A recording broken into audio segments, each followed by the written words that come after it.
Hello everybody, welcome back to the channel. Now I thought we'd have a look at something a little bit different. We're going to look at this Airfix RAF Recovery Set.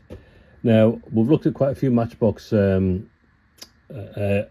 kits, armour kits, and the breadth and depth of their sort of range was quite extensive. The difference obviously between the Matchbox and the Airfix one was the Matchbox ones all came with dioramas, the Airfix ones didn't. However, there's a good range of imagination and different types of vehicles and kits that they offered. Now, there was three really important ones which I thought were really good. One was the RAF Recovery Set, which was issued in 1972. This is a 2005 issue. 2005, that's 20 years ago, people. Let that settle in. 2005 was 20 years ago, can't believe it. Anyway, so we've got this one. They also had the RAF refueling set with the two refueling trucks and the crew, and obviously the emergency set which had the ambulance and the fire engine again with the crew. Excellent box art on all those, but we'll look at this one first. Now I've already started this one. This was a gift from my sister a while ago, and I started building it.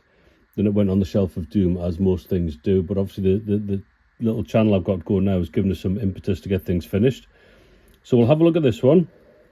We'll see where we're up to, and we'll try and get it finished rather sharpish, so it's not too bad of a build.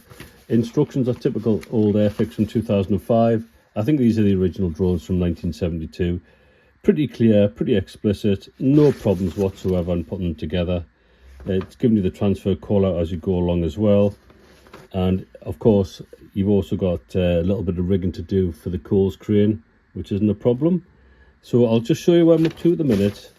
Oh yeah, you get so obviously you get the coals crane, you get the recovery truck with a trailer, you get two outriders, motorbike outriders, a director who's directing all the traffic, and some crew. But I'll just show you where I'm up to at the minute. So like I said, I have built quite a bit of it so far. Okay, so that we've got the little tractor unit for the trailer.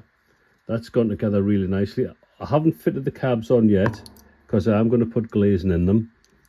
Just to finish them off, just a bit of clear acetate or some clear plastic card. But they've gone together really nicely, no issues whatsoever with the fit. They're very nice detail inside, so that's going to be a nice one to build up. The trailer is pretty huge, very long. It's maximum of 3 ton. Again, it's quite a complex little kit. Builds up nicely as well, no issues. Nice wooden grain in the bottom of the floor there, so that's going to paint up very nicely as well. The coals truck, again, I haven't done the cab. The cab's off at the minute because I'm going to put glazing in as well, but that's quite a meaty piece of equipment. A heavy little crane there, so we've got some nice detail on the plastic there as well, so that's very good. So it's a coals crane for lifting some heavy weights. So obviously we've got the cab's built, the back of the cab's built, and the front of the cab's built again because I'm going to glaze it, and they fit together very nicely indeed. So again, lovely fit. I mean, Matchbox get lauded about their fit and Airfix get panned, but I think Airfix is a little bit unfair sometimes for some of their older kits. Yeah, some of them are rubbish, some of them are pretty good, but it's I think it's down to the builder. Little outrider, look at him.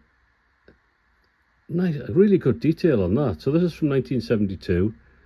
It's got a little stand there, so he actually stands up and doesn't fall over. Now, obviously, the wheels have got no spokes in and they are hollow. I think they had a choice of either putting solid moulded in with sort of like the appearance of spokes, or leaving them empty like that. And I think leaving them hollow is probably the best option. We have some crew. So we've got another outrider there. We've got the director, the little MP, directing traffic. Again, really good detail when you have a good look at them. You've got the two drivers. And you can see how smart they are. They've got the ties on. That's what you want to do when you're driving a truck, get your tie on.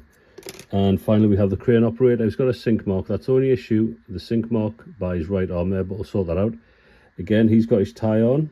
It's just what you want when you're operating a crane. I mean, when I'm operating cranes at work, that's the first thing I do is get my tie on. But that's how I used to do back in the day. Very smart. And we've got the lifting hook as well. So when we get the wiring in, we'll fit that. Transfers, very straightforward. I don't think we'll have an issue with them. So basically they're built. I'm going to get them primed. We'll get the base coat on, which is RAF Blue Grey number 79. I'm not quite sure what that is, whether it's I'll have to look into that and try and get some cross references. Or basically just use the box art. So the box art gives you a nice bit of reference there. So you've obviously got silver sort of grill around the radiator, you know, again picking out the lights and things like that. And that looks like it's picking up is it a Hurricane wing or something, or a Spitfire wing? It looks like a Spitfire wing here. I'm not quite sure about the end, but never mind, maybe a clipped wing version. But obviously it's a 76 scale version, this, and all the aircraft are 72nd, so bit of discrepancy there. Right, so less blathering, let's get the primer on and get some paint on it. Right, now the instructions say Humbrol number 79. I've done a bit of cross-referencing, and what I've managed to find is Revell number 79 and a little bit of semi-gloss black. So I've mixed that into the airbrush cup.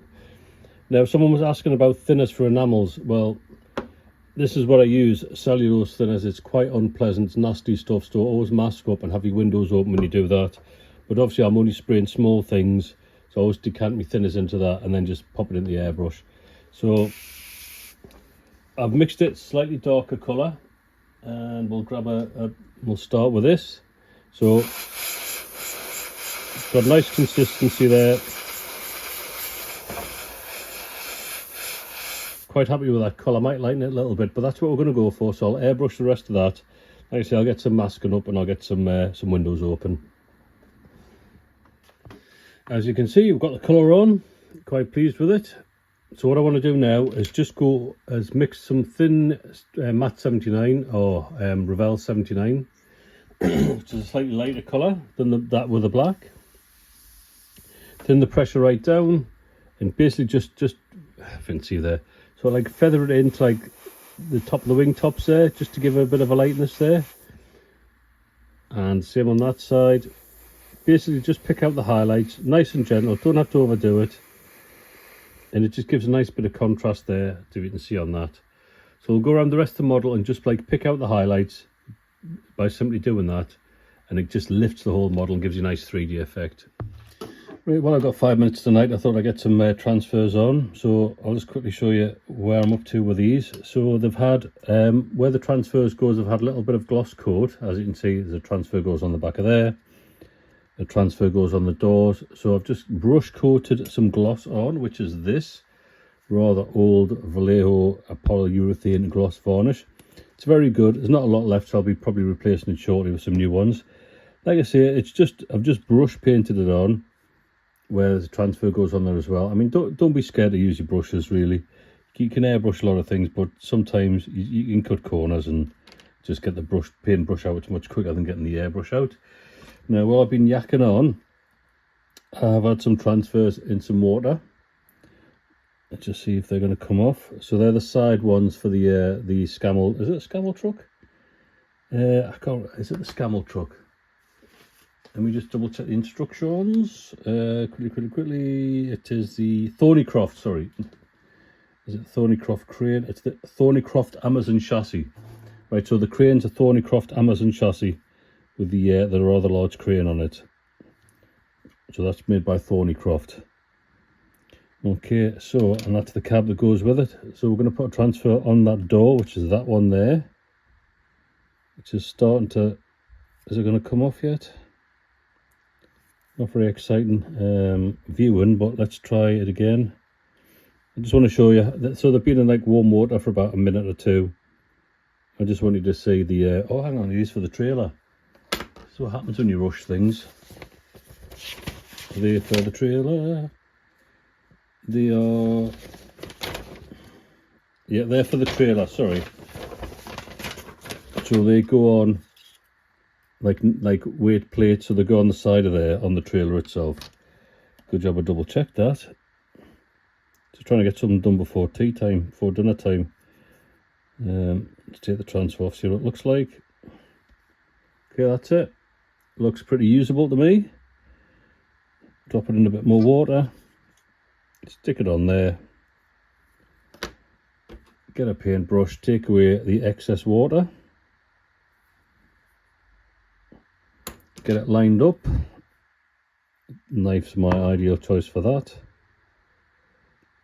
Make sure we're nice and straight. And voila. So we'll let that dry, we'll see what it looks like. And I'll put the rest of the transfers on while I've got the chance, we'll let them dry and probably come back tomorrow night and see what they look like. Right, now we've got the transfers on. I've blocked in some colours, but we'll have a quick look at the transfers first. So you see it's quite glossy, but it will settle down and there's no air bubbles underneath. So that's the transfers on them. And you can see on the bumper, quite nicely done. Now obviously I've blocked some colours in, basically the black, the brown for the seats, the tyres, you know, a bit underneath, you know, nothing too extravagant. But I've done the wheels, the tyres on the Thornycroft. Now I've left that tyre blank because I just want to quickly demonstrate the virtues that enamel paints give you over acrylics or any other paint. So obviously the base coat's enamel on these, and I'm going to paint the tyre purely with black, and it's Revell 302, so it's like a semi-gloss black. Now what you can do with enamels, it's got good capillary action. So I've just thinned a bit down there. I don't know if you can see, probably can't. So that's just a bit of thin black. This is just a normal bathroom tile, B&Q, like 90 pence. So when it gets a bit gunked up, I just clean it off with thinners. So see if I can demonstrate the capillary action you get. Basically just dab it on and you see how it runs around the tyre. And you don't have to worry about masking or anything like that. So you see how it's run around the tyre without bleeding into the wheel itself. And then what you can do, because it's a bit thin, just put slightly thicker paint on and just go around it, and it all bleeds into each other. And you get a nice, clean tyre with no smudge marks or paint bleeding into the wheels. So I'll just finish off this tyre. And then we're going to do a little bit of weathering, but nothing too much on these because I assume they were kept in quite good, pristine condition.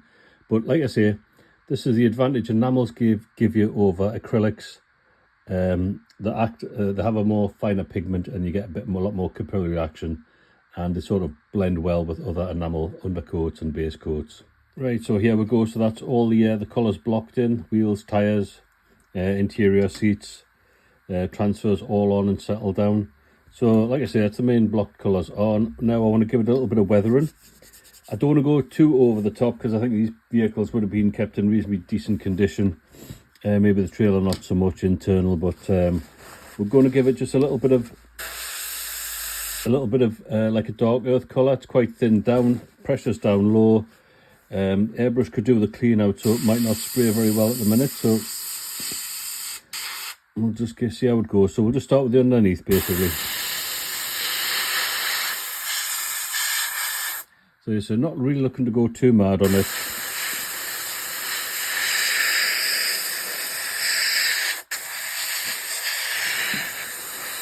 So we're just going to give a hint of dirt, like around the front, underneath, around the axle.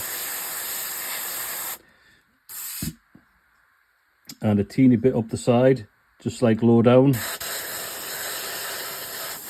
As much as we're going to do with that. Bit on this side as well.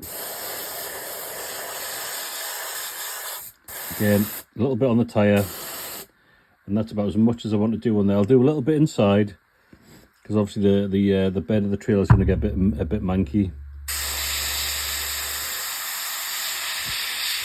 So just random, basically where the planks join, I think it'll look quite good. Bit in the corner.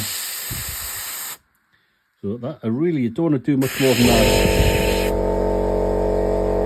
Let's knock the compressor off there. A bit on the tailgate because that's going to get a bit of wear with things being dragged up and down it, and a little bit along the side. But you get the impression. That's all I'm going for. Is just a light little coating. Obviously, don't obscure the transfers or anything like that, but just where you think dirt would gather. Again, nothing too over the top. So I'll do the rest of the vehicles, then we'll get a wash on them. Right, now we've let that dry. This is 24 hours later, so you can see there's a little bit of dirt build up there, which I think looks quite good. Not over the top too much. And you can see on the little Bedford as well, just underneath where it would pick up a bit of dirt, because we're operating off grass airfields most of the time. So what I want to do now is give it a bit of a wash, like to get some darker recessed colour in. So I've done my little traditional oil paint mix. You see how thin it is there? So it's quite thin because I want to have it controlled. You can buy aftermarket sort of like third-party washers and stuff, but I prefer to do this for small things like this, so I've got a bit of control. So we'll just start in the cargo bed, and as you can see where there's like planking joints together, so I'm just going to sort of run a bit of that over the planking area and see what it looks like, just for it to settle into the recesses. I don't want to go too over the top with it, and I'll do that basically, let the capillary action, again there's that word, do its thing and run into the recesses, and a bit more build up around the back end there, and let the capillary action run down into the planking, so it'll give a nice variation of shading. So I'll do the rest of the models and we'll see what it looks like once it's dry. Like I say, it's going to be quite subtle. Then I might come back in with some darker colour and just go around the edges and give it a little bit more definition. Okay, so I've got the washers on. They've been done on the vehicle. I did go with a slightly darker colour over the colour I've put on, and it gives you an impression of what I'm going for. I'll show you the crane. It's a bit better on the crane. So it's gone into the recesses. Looks a bit, giving the crane a bit of a slightly worn effect. I'm now going to give them a dry brush to lift the detail, but then I might go in again with the airbrush just to like put some of the blue back in. Now I've already loaded the brush up with the oil paint that I always use for dry brushing. So you load the brush up and you can see how much I've worked off the brush. So I started at the top there, gone along there, gone along there, gone along there, and you can see there's barely any paint left on the paint now, which is on the paintbrush, which is exactly what you want. So I'll just quickly run the brush over here, and you see how it lifts the details slightly on the tyre, wheel and tyre, and on the lattice work on the trailer. That's all you need to do, just a slight hint of grabbing the highlights. Again, it's a small scale, so we don't want to go too mad, and just see if I can pick up some of the detail in here as well. Let's try this angle. Do not hit the phone. So you can see it's picking up the texture. Don't know if you can. And like I say, you don't want to overwhelm this model because it's only small scale. So I'll complete the rest of the dry brushing on all the other vehicles, and then we'll have a look and see what it looks like. Okay, we're getting close to the end of the build now, so basically all I've got to do now is the figures. I do have some work to finish on the vehicles. I will be putting glass in them, and the figures to go in as well. So they're actually really, really nice. We looked at them at the start. So basically you're just going to block colour them in, a bit of a wash, a bit of a dry brush, and that's going to be it for them.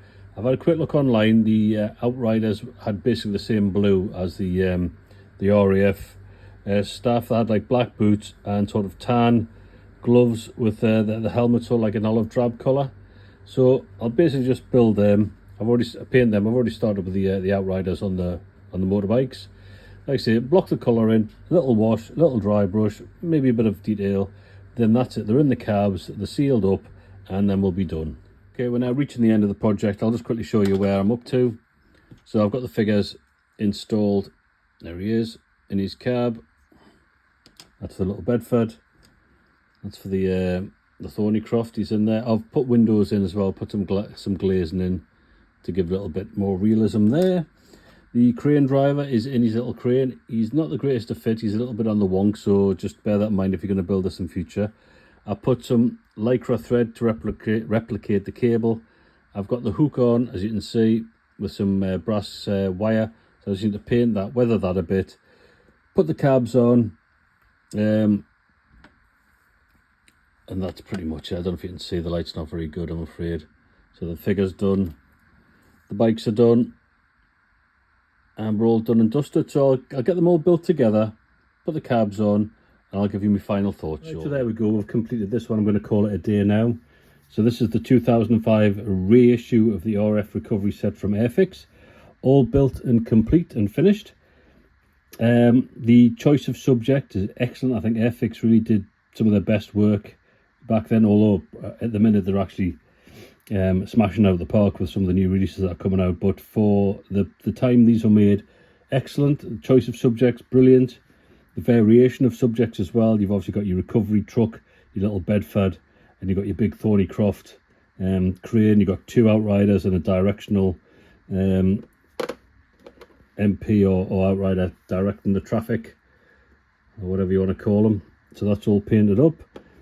The fit was pretty good. I can't complain about the fit.